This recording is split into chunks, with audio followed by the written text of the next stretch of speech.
Brought to you by Thomas Allgaier and Frennis. This edition highlights key LinkedIn posts on social selling in weeks 47 and 48. Frennis supports enterprises with enablement and insights, providing data-driven sales intelligence, flexible support, team augmentation, and data quality improvements so social engagement turns into measurable pipeline. Welcome back. Today we are jumping right into the state of social selling on LinkedIn, looking at everything we saw in the B2B community over calendar weeks 47 and 48. Yeah. And, if there's one big takeaway right from the start, it's that the whole value system of the platform seems to have shifted. It really has. Visibility is now all about usefulness and authenticity. It's not just about posting volume anymore. The days of low-effort content, I think they're pretty much over. They have to be. We're looking at content that shows a really rapid maturation, especially in B2B. So this deep dive is all about helping you understand what that means. We're talking deeper credibility, being super relevant to your ideal customer, and, just more human engagement. And the platform itself is changing. Right. Exactly. We'll get into the structural changes, how LinkedIn is evolving, and what that means for how you actually do your job every day. Okay, so our mission today is to give you a shortcut to this new landscape. We've clustered the top trends we saw into 4 main areas. Right. First, we're going to look at profile strategy and why that social selling index is suddenly so important again. Then the algorithm and the content playbook you need now. After that, we'll tackle engagement-first social selling, so the actual outbound part. And finally, we'll look at the bigger picture, things like personal branding, AI, and what your organization actually needs to do to make any of this work. So let's unpack it. Let's do it. So starting with the profile, we saw this huge consensus that the LinkedIn SSI, the social selling index, it felt like a dead metric for a while, didn't it? It really did. A vanity score. Yeah, but now it's back, and it's being framed as a critical business predictor, not just for, trust, but even for hiring outcomes. It's back because it's tied to revenue. It's tied to the metrics that matter. Carolina Posma shared some data that's just impossible to ignore. Okay. A high SSI score leads to 45% more sales opportunities. 45%, wow. And a 51% higher likelihood of actually hitting your quota. It's staggering. It's basically LinkedIn quantifying how good you are at building a real network and establishing trust, and then rewarding you for it. Okay, 45% more opportunities is not a small thing. Right. It's a huge competitive edge. But how? I always thought you could just gain the SSI by connecting with everyone. Well, the link is visibility, and that visibility is earned now. Jan van Muscher highlighted similar stats, and his point was that active social sellers, the ones with the high scores, they're just creating more opportunities because their signal is being amplified. So they're visible to the right people at the right time. Exactly. So how do we make that happen? How do you stop treating your profile like an old resume? Well, Nayab Mushtaq had some really great actionable advice on this. First thing, ditch the job title in your headline. Just get rid of it. Get rid of it. It Right. needs to be a value statement plus a niche keyword. This is so critical because at the end of the day, LinkedIn is a B2B search engine. If your profile isn't optimized for search, you're just invisible. And the algorithm is actually enforcing this now, isn't it? It is, yeah. Mike Adam talked about the new AI model. It's called 360 Brew. And what it does is it scans 7 specific parts of your profile. 7 parts. Yeah. Your headline, about section, skills, experience, all of it to confirm your expertise. If the algorithm sees vague or, generic language, 360 Brew can't match your content to the right audience, and your distribution just tanks. That's fascinating. So it's not about looking good for a human. It's literally your instruction manual for the algorithm. That's a great way to put it. So if I update my profile with really clear, focused keywords, does that give me an immediate lift? You're sending a stronger signal, so very often, yes. Polina Smolier shared a case study that proved this. She took a client's SSI from a pretty bad 37 all the way up to 52 in just 60 days. Wow, in 2 months. In 2 months. And the focus wasn't just posting more. It was clear positioning, unified keywords, and, this is the key part, prioritizing the accuracy of your connections over the volume. Accuracy over volume. That really sums up this entire shift we're seeing. It really does. And Fox Tucker added another layer to this, saying you have to optimize for 2 audiences. Right, not just LinkedIn users. But also for Google. For Yeah. people just searching on the wider internet. So your message has to work in both places. Absolutely. The takeaway here is your profile is not decoration. It's the foundation for everything else. Which brings us right to content strategy. With the amount of content going up and this huge wave of AI-generated stuff hitting the platform, the bar for relevance is just so much higher now. It's never been higher. Rake Adler confirmed that the 360 Brew update is all about emphasizing relevance over raw reach. So quality over quantity, finally. Finally. And this is why the algorithm is now actively penalizing engagement hacks. You know the one. Oh, the do you agree post. Yes, or the generic yes-no questions that are only there to get likes. The platform wants useful content that actually starts a real discussion. Well, I think we can all breathe a sigh of relief hearing that the AI slop, as Chris Kohler called it, is getting filtered out.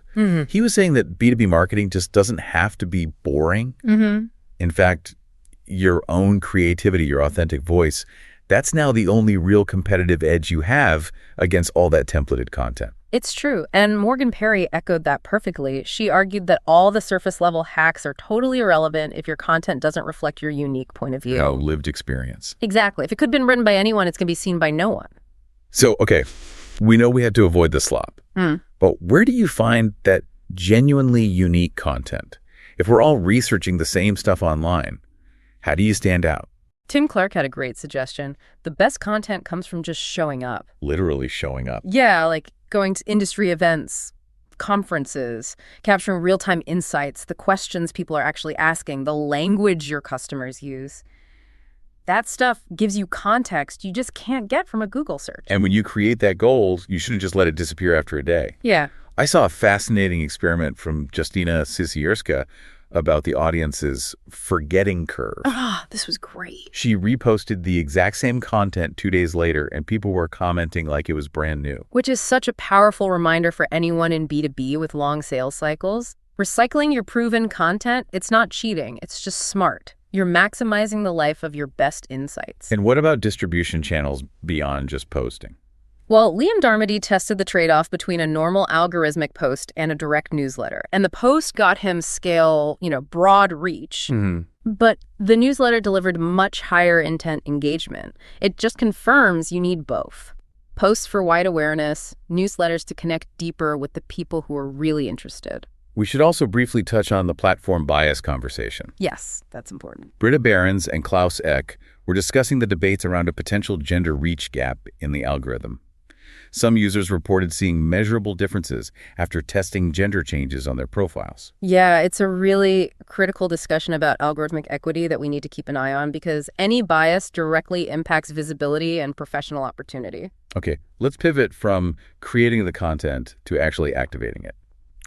Carrie Heath describes modern social selling as relationship selling. It's not mass digital selling anymore. No, this is the absolute death of the generic pitch. Noam Nisand laid out what he called the better play cadence. Okay, what's that? First, you engage with their content, so your name becomes familiar. Then you connect with context, never a pitch. And only after that do you start a natural conversation. And Jacqueline Sargent recommended, 2 or 3 engagements before you even send the connection request? At least 2 to 3 quality engagements before you even think about hitting that connect button. It's a real investment of time before you ask for anything. It sounds like a lot of effort. And I think Josh Ramirez hit the nail on the head. He said salespeople often fail because they treat LinkedIn like a side hobby. Yeah. Not a real sales channel that needs consistency and, genuine intent. Absolutely. And Jan van Muscher pointed out a crucial step in that process. The most successful sellers combine that great content with strategic outreach because prospects always check your profile before they read your message. Always. If they see an empty profile, your message is basically dead on arrival. Your profile is the ticket to the conversation. Okay, let's put this effort into context. Jels van de Giesen shared some stats that B2B buyers are, 57 to 70% of the way to a decision before they even talk to sales. That's right. They're pretty far down the road. So if they're already that far along, what's the point of the outreach? Are we just hoping to catch the 30% who are still early? Not at all. That 57 to 70%, that's the silent phase. That's when they're doing their research, forming their opinions. I see. So this is why your content and your visibility are so critical. They function as infrastructure. You're not trying to make the sale in this silent phase. You're trying to shape their perception so that when they finally are ready to talk, your name is the one they think of first. That makes perfect sense. So it's about being strategically visible. Michael Hurst had a great point on this. He said, visibility without strategy is just wasted energy. But visibility with intent means you're commenting where your ideal customer profile is already paying attention. And his results were wild. His comments often outperform his own post by like 10 times. That is the power of targeting an already engaged audience. You're basically bypassing the algorithm and inserting your expertise directly into a high-intent conversation. And when you're thinking about outbound, Dmytro Kolesnik offered a really helpful framework for choosing between LinkedIn and cold email. Yeah, that was useful. He says LinkedIn is best for hyper-personalized campaigns, targeting maybe 50 to 200 high-value accounts. Right, small and focused.